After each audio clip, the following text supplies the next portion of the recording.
नमस्कार दोस्तों, कैसे हैं आप लोग? आई होप आप लोग अच्छे होंगे। मेरा नाम अभिषेक राठौर है, हिमाचल से बिलोंग करता हूँ। और कल की खबर आप लोगों ने सुन ही ली होगी हिमाचल में कि क्या चला हुआ है। दोबारा से एक बार फिर से टेस्ट कैंसिल हो चुका है। रीज़न पेपर लीक हो रहा है।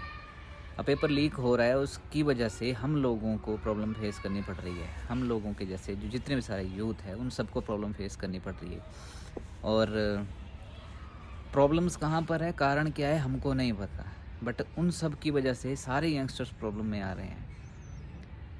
पेपर लीक हो रहे हैं, हर बार पेपर लीक हो रहे हैं। लास्ट टाइम बोला गया था कि बीजेपी सरकार हुई, ये हुआ वो हुआ, बीजेपी सरकार ने क्या किया कैसे किया, हम लोगों को नहीं पता। हम लोग एजेंसी के लोग नहीं हैं, हम लोग एक जस्ट सिटीजन्स हैं, यंगस्टर्स हैं, यूथ हैं, स्टूडेंट्स हैं। उन लोगों को इन चीज़ों की कोई जानकारी नहीं है। वो सारी चीज़ों के लिए व्यवस्था करनी चाहिए सरकार को, प्रशासन को, कर्मचारियों को जो कि ऑफिस में बैठे हुए हैं, जिनको कि ऑफिशियल वर्क ये प्रोवाइड किया गया, उसके बावजूद भी ये सारी चीज़ें हो रही हैं। प्रॉब्लम हर बार हम लोग जो हैं सरकार पर ठीकरा फोड़ देते हैं कि इसकी वजह से हुआ, उसकी वजह से हुआ। इस बार तो कांग्रेस आई, अब क्या हुआ? फिर पेपर लीक हो गया, फिर कैंसिल हो गया, फिर दोबारा से दोबारा पेपर होगा, कब होगा, कैसे होगा, किसी को कोई आइडिया नहीं है। बट उसकी वजह से जिन लोगों की उम्र क्रॉस हो रही है, उन लोगों पर क्या बीत रही है, कभी उसके बारे में सोचा किसी ने? अभी जो खबर आई है उसके अकॉर्डिंग जो पेपर लीक किया है वो ऑफिस में ही वर्क करने वालों ने किया है, जो कि 21 साल से वहाँ पर काम करती थी लेडीज़। अब इसके साथ कितने लोग मिले हुए हैं, किसको, किसी को कोई खबर नहीं है। लास्ट टाइम भी ऐसा ही हुआ होगा। अब दोष किसको दें यार? ये खास कर ना, ये वही लोग हैं जो कि मांग करते हैं कि ओपीएस करो, ये करो, ओल्ड पेंशन स्कीम को लागू करो, हम मर जाएंगे, भूखे मर जाएंगे। क्या भूखे मर जाएंगे यार? तभी तो प्राइवेटाइजेशन हो रही है, होनी चाहिए, इस हिसाब से होनी चाहिए। क्योंकि सरकारी बंदे जितने भी बैठे हुए हैं ऑफिस में, वो काम करके राजी नहीं है। काम करते हैं तो ये उल्टे सीधे काम करते हैं। 5-5 लाख, 10-10 लाख, 50-50 लाख की रिश्वतें ले रहे हैं। उसके बाद इन लोगों को ओल्ड पेंशन स्कीम भी चाहिए, और ये लोग बोल रहे हैं कि हमारे भविष्य के साथ खिलवाड़ हो रहा है, ये हो रहा है। यंगस्टर्स के बारे में ये सोच के राजी है नहीं। लोग भाई साहब डिप्रेशन में जा रहे हैं। उम्र क्रॉस हो रही है बंदों की, 25 साल, 26 साल, 27 साल, 28 साल, 30 साल तक भरोसे में बैठे हुए हैं कि अब सरकार अच्छा डिसीजन लेगी, नौकरियां मिलेगी, ये मिलेगा, वो मिलेगा। अब हर कोई एक सेटल नहीं होता है। हर कोई पर्सन एक गोल्डन स्पून लेके पैदा नहीं होता है कि अच्छी फैमिली में पैदा हुआ हो। बंदे पता नहीं कैसे कैसे संघर्ष कर रहे हैं, पढ़ाई कर रहे हैं, लिखाई कर रहे हैं, उसके बाद टेस्ट भर रहे हैं, 36 चीज़ें देख रहे हैं। किसी के पास फीस देने के पैसे नहीं, वो भी पैसे भर रहा है। क्योंकि करप्शन इतना हो चुका है। डिज़र्विंग कैंडिडेट सड़कों में घूमे हुए, और ये फर्जी बंदे अंदर बैठे हुए हैं। और ये बंदे विकास करेंगे यार? ये बंदे बातें करते हैं कि हम लोगों को स्कीम चाहिए, ऐसा चाहिए, वैसा चाहिए। कभी ग्राउंड में आके देखो। अभी तो ये पता लग रहा है कि इतने सारे पेपर लीक हो रहे हैं। कई पोस्ट होती है जिसमें कि एक दो ही पोस्टें होती है। उसके लिए तो पता नहीं कहाँ से कौन कौन बंदे सेलेक्ट कर लेते हैं पहले ही। तो फिर पहले ही बोल दो कि बंदे सेलेक्ट हो चुके हैं, अनाउंस कर दो। क्यों फालतू में कॉलेज खोल रहे हो, क्यों फालतू में सीट वैकेंट कर रहे हो? इंजीनियरिंग की सीट आती है, इतनी सीटें खाली हैं, किसी कॉलेज में इतनी सीटें खाली है। पहले ही क्लियर कर दो कि हमारे पास नौकरियां नहीं है, हमारे पास कुछ नहीं है, एंड में हम लोग पेपर लीक कर देंगे, पैसा दोगे तो हम नौकरी प्रोवाइड कर देंगे। पहले ही ये चीज़ें क्लियर कर दो। खुद चोरी से अंदर आ रहे हैं, फिर बहुत बड़ी बड़ी बातें करते हैं। पुलिस डिपार्टमेंट में भी कई बार हुआ, भर्तियां लीक हुई, पेपर लीक हुए, सब कुछ लीक हुआ। वो बंदा जो चोरी से पुलिस में आया हुआ है, वो बंदा क्या चोरों को पकड़ेगा? वो बंदा जो चोरी करके, जो फ्रॉडगिरी करके गलत रास्ते से क्लर्क बना हुआ है, वो क्या क्लरिकल वर्क करेगा? उसमें भी घाटे करेगा, उसमें भी मतलब घपले करेगा। तो किसको दोष दें? और जो बंदा फेस कर रहे हैं, जो यंगस्टर्स हैं, उनको क्या करें जो डिज़र्विंग हैं? जाली बंदे अंदर बैठे हुए हैं, मज़े ले रहे हैं, सब कुछ हो रहा है, सैलरीज अच्छी मिल रही हैं, साथ में घोटाले अलग कर रहे हैं, और ऊपर से इन्हीं लोगों को ओपीएस भी चाहिए। यंगस्टर्स के बारे में कोई नहीं सोच रहा है कि यंगस्टर्स को नौकरियां कैसे दो, यंगस्टर्स के लिए कैसे जॉब अपॉर्चुनिटीज़ निकालें। इन चीज़ों के बारे में इनको कोई मुद्दा नहीं है। खुद की उम्र निकाल ली है, निकाल लेंगे कुर्सियों में बैठ बैठ के, 50-60-60, 70-70 साल उम्र निकाल लेंगे।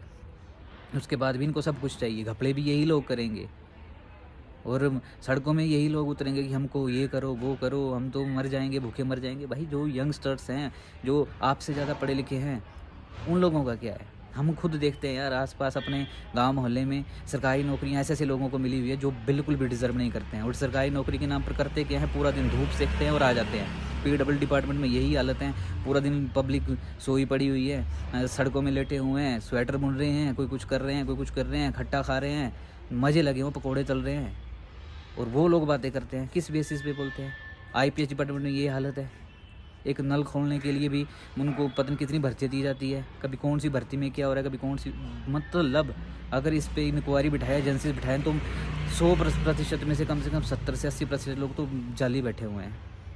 जिसके पास हेलो है, जिसके पास बैक है, वो बंदा अंदर है, जिसके पास कुछ नहीं है बेचारा, वो बंदा बाहर सड़कों में पिस रहा है। तो क्लियर कर दो ना उन लोगों को कि सर हमारे पास नहीं है आप लोगों के लिए, जो पैसा फेंकोगे तमाशा हो जाएगा। करप्टेड लोग यही हैं भाई, सबसे ज़्यादा करप्टेड लोग हम में से और आप लोगों से में से ही है, जो कि कर्मचारी बने हुए जो बैठे हुए हैं। शर्म आनी चाहिए इन लोगों को, ऐसे लोगों को। फिर जब डिबेट करने बैठ जाएंगे तो इनको सब कुछ चाहिए, हर तरह की फैसिलिटीज़ इन लोगों को चाहिए, क्योंकि ये सरकारी है। भाई आप लोग सरकारी हो, अब बहुत अच्छी बात है, बट उसके लिए थोड़ा काम तो कर लो यार। कम से कम अपना ना सोचो, आप लोगों ने ज़िंदगी काट ली, अपने जनरेशन्स का तो देखो। तुम लोग तो बढ़िया घोटाले करके आराम से जितनी सैलरी तुम 2 साल में लोगे उतनी तुम एक टेस्ट की ले रहे हो, लोगों से इस तरह से हरकतें कर रहे हो। पता नहीं कितने टेस्ट हो रहे हैं, किसको पता है। तो अभी चलो चीज़ें सामने आ रही हैं, उससे पहले अब तक पता नहीं कितने लोग अंदर सेलेक्ट हो चुके हैं जो कि डिज़र्व ही नहीं कर, फिर पुल गिर रहे हैं, फिर सड़कें ख़राब हो रही हैं, फिर कुछ ख़राब हो रहा है, कुछ कहीं चोरी हो रही है, कहीं पर सीमेंट की बोरियाँ बिक रही हैं, कहीं पर पानी की पाइपें बिक रही हैं, हर तरह की चीज़ें हो रही हैं। कौन है इनका दोषी? आप लोग हैं जो ये कुर्सियों में बैठे हुए हैं, आप लोग हैं। हर डिपार्टमेंट में इतना ज़्यादा करप्शन है, इतना ज़्यादा करप्शन है, और यही बंदे शाम को बैठ के करप्शन पर बहुत बड़ी डिबेट कर लेंगे कि नहीं जी ऐसा नहीं होता है, वैसा नहीं होता है, ये सरकार वो सरकार। अरे बेवकूफ़ हो तुम लोग। दिल तो करता है कि सड़कों में ना निकाल के जूते की माला पहना के मुँह काला करके गधे में बिठा के पूरी पूरी चौराहे में दौड़ाओ, तुम लोगों को मारो जूते चप्पलों से। तुम लोगों की वजह से ही जो देश का युवा है बर्बाद हो रहा है। पंजाब के लोग बाहर जा रहे हैं क्योंकि उन लोगों को पता है कि यहाँ पर क्या हालत है, उनके पास पैसा है, बंदे बाहर जा रहे हैं। डेवलपिंग कंट्रीज़ में जो भी है वहाँ पर अपनी अच्छे से सर्वाइव कर रहे हैं। यहाँ का लोग कहाँ जाएंगे भाई, इतने पैसे नहीं हैं इनके पास कि बाहर जाएं।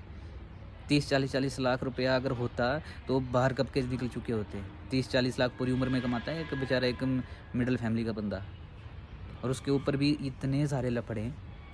टेस्ट भरने के लिए इतनी फीसें दो, उसके बाद कैंसिल करो, फिर ये करो वो करो, क्या क्या नहीं बोले यार। थोड़ी शर्म करो, और प्लीज़ जो भी गवर्नमेंट एजेंसीज़ है इन सब पर कड़े वो चीज़ें जो कर सकते हैं आप लोग वो करो। इनको सस्पेंड ना करो, इनको बाहर निकालो, नौकरी से डिसमिस करो, जुर्माने अलग ठोको, जितनी उनकी सैलरी ली अब तक वो सारी उनसे पेनल्टी में वापस लो।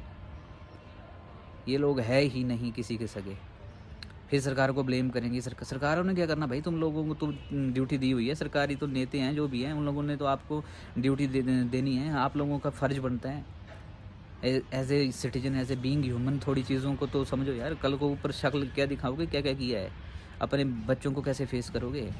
शाम को जब घर आते होगे तो कैसे झूठ बोलते होगे, कि कैसे डिबेट करते होंगे, कैसे बात करते होंगे कि हम लोगों की इतनी सैलरी है, हम लोग ये करेंगे, बुढ़ापे में ये करेंगे वो करेंगे। स्वाह करोगे यार। सबसे बड़े फ्रॉड तुम लोग। यूथ डिप्रेशन में जा रहा है भाई, समझो इस बात को।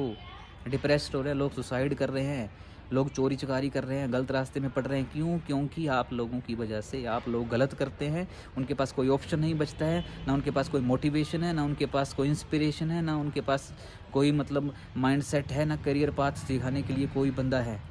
आप लोगों की वजह से गलत हो रहा है, क्योंकि उनके पास अपॉर्चुनिटीज़ ख़त्म कर रहे हैं आप लोग, उनके पास कुछ नहीं बच रहा है।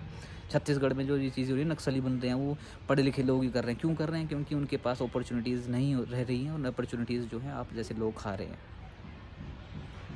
तो मजबूर मत करो, जो डिज़र्विंग बंदे हैं उनको सड़कों में उतरने पर मजबूर मत करो। बेचारे सड़कों में घूम घूम के परेशान हो चुके हैं, नारे लगा लगा के परेशान हो गए, लेकिन तुम लोगों को कोई फ़र्क नहीं पड़ता है। फर्जी लोग बन के बैठे हो। थोड़ा तो दिल में देखो ना यार, अंदर देखो कि क्या कर रहे हो तुम लोग, क्या नहीं कर रहे हो। जितनी भी सरकारी एजेंसी है प्लीज़ कुछ तो करो यार। हमारे हाथ में होता तो इन सबको बाहर फेंकते, पूरी पूरी इंक्वायरी बिठाते, पिछले 10 सालों के 15 सालों के जितने भी मतलब इन लोगों ने नौकरियां में कैसे आए हों कैसे नहीं है, पूरी की पूरी इंक्वायरी बिठाते और बाहर पटक के फेंकते, पेनल्टीज़ अलग से डालते। सस्पेंड करोगे, थोड़ी दिन इंक्वायरी चलेगी, जिसके पास हेलो है, पैसे है, वो फिर से निकल आएंगे। पब्लिक बेवकूफ़ बन रही है। तो पब्लिक आप भी अवेयर हो और इन लोगों को ऐसे मत छोड़ो। ठीक है, बाय, टेक केयर।